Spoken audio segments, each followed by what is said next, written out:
Good morning, guys. So, continuing from our clean up yesterday, the clean up lesson. So, as you can see here, this is the original keyframe to be cleaned up. So, nung ma-clean up ko siya, oops, sorry. Turn that on. Ayan. So, nung ma-clean up ko siya, eto na. And then, if I am to hide, oh, so, eto na yung aking na-clean up. And bilog, may bilog yung frame number niya, frame number 1. So, ito ay frame number 1. So, that means ito ay, um, ang tawag dito, keyframe. So, usually the keyframes are important frames, no? These are the ones drawn by the animator. Okay? Yan. So, now what do we do next after that? So, since na keyframe ito, makikita ninyo dito, yan, dito naman tayo medyo may gagalawin. Ito yung ating exposure. So, this is the timeline. Yan. So, actually, it's not just about time. It is also about frames. So, nakikita nyo yan. Those are the frame numbers. Yan, di ba? So, meron kang kulay gray na bar dyan. That means that's an exposure. May laman na yan. No? So, may naka-expose na drawing or image dyan. May makikita, meaning. And then, dito sa ilalim, makikita mo rin. Ayan. So, ito yung reference natin. Naka-expose din siya. Ayan. So, after the cleanup, natapos ko yung exposure na yon. Since na ito ay isang keyframe, I would like it to be a keyframe. Ira-right-click ko siya. And then, I will just choose Insert Keyframe. Or, ayun yung shortcut niya.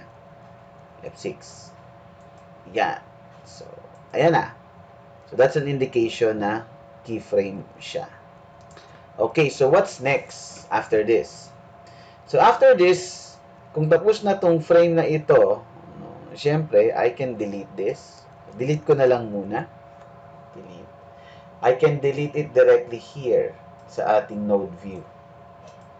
Delete, asking for confirmation. Okay, so ito na yung ating pinaka-drawing layer.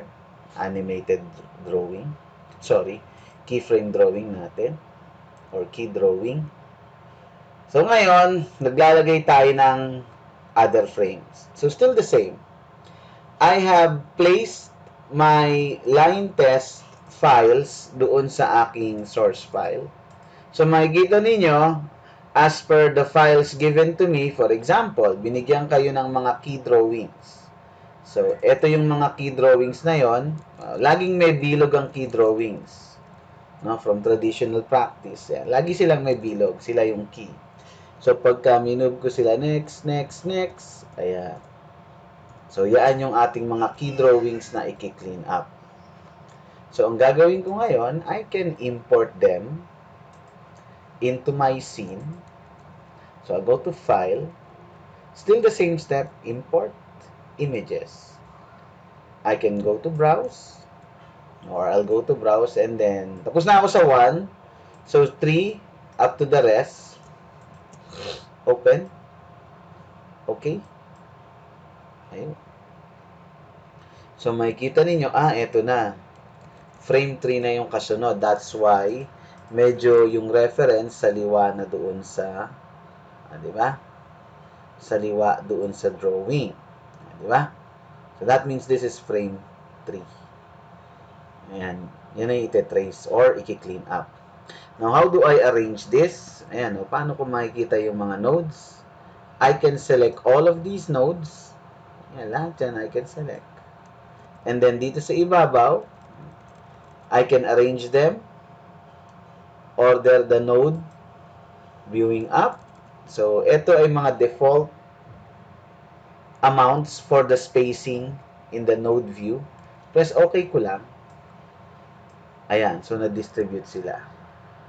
So, from here, makikita ninyo, I can select, ito na pala yung mga layers of reference ko. And they are in order. Diba? Ayan. So, since they are in order, nasa pinakaibabaw yung line test 3 because that's the next frame or the next keyframe to be traced. So, sinabi doon, it is frame number 3 at keyframe siya. So, how do I now go to frame number 3? Ayan, it's as simple as clicking the needle, track needle, and dragging it to frame number 3. Or you can simply type here, sa frame indicator natin, sa frame reader natin. Sige, lagay ko dyan, I'll go to, for example, nandito ako. So, 1, I can go to 3. Ayan, so 3 na siya. Di ba? And from frame 3, pwede na akong gumawa ng drawing. Ayan, draw ko na. And as I do the drawing, tingnan ninyo, simple tracing lang muna of a line. As I have done that, initially, nagkaroon na ako ng exposure kaagad. Ayan. And mayroon siyang, iaano ko lamang. At mayroon siyang, guys, girls, meron na siyang indicator o meron siyang hati. So that means, si frame 1 or exposure 1 ay extended hanggang exposure 2. Diba? Kasi ang pinili kong susunod na pagdodrawingan ko ay number 3. Ayan. So, na-extend yung exposure ng drawing 1 hanggang frame 2. Yun lang ibig sabihin nun. And then, may indication siya na hiwa or may cut. So, that means these two are separated. Iba ang laman ng 1 and 2 sa laman ni number 3. Okay? So, yun yung next task natin ngayon. I will be cleaning this up, no? All of these remaining frames. Ayan, to clean up. I will be sharing this document sa mga gustong mag-practice, no? In doing this simple cleanup task. So, let me just do the cleanup first for this. So, tabi ko muna to.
So that's frame 3, I guess.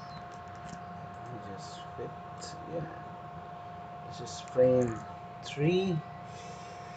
Since tapos na ako, I'll just right click or F6, insert it as keyframe. So ayan, 1, 2, diba? That's my keyframe process. Then, ang susunod, I can now delete that node or layer. Ito. Delete it. Okay. So now I am on line test 5. So again, I can type in here number 5. I can go to my drawing layer and teka, save ko muna. Save na. And now, I can go back to in-betweening. Diba? So again, I'll just add up simple line like this. Diba? Starting with a simple line like that, may exposure na kaagad ako. Diba? Don't forget to save your work in betweens. So that's just the process. Paulit-ulit lang siya. Ang ginawa natin, pagkatapos natin sa ating reference, you delete it from the node, and then you insert a keyframe for it on the exposure, and then you proceed to the next frame, and then you start drawing to create an exposure, save in betweens, so that you can clean up your work. So, I'll be coming back. Tapos na tong mga line test or keyframes na ito, so that the next topic naman natin will be about in-betweening. Okay? So, I hope this helps. Thank you.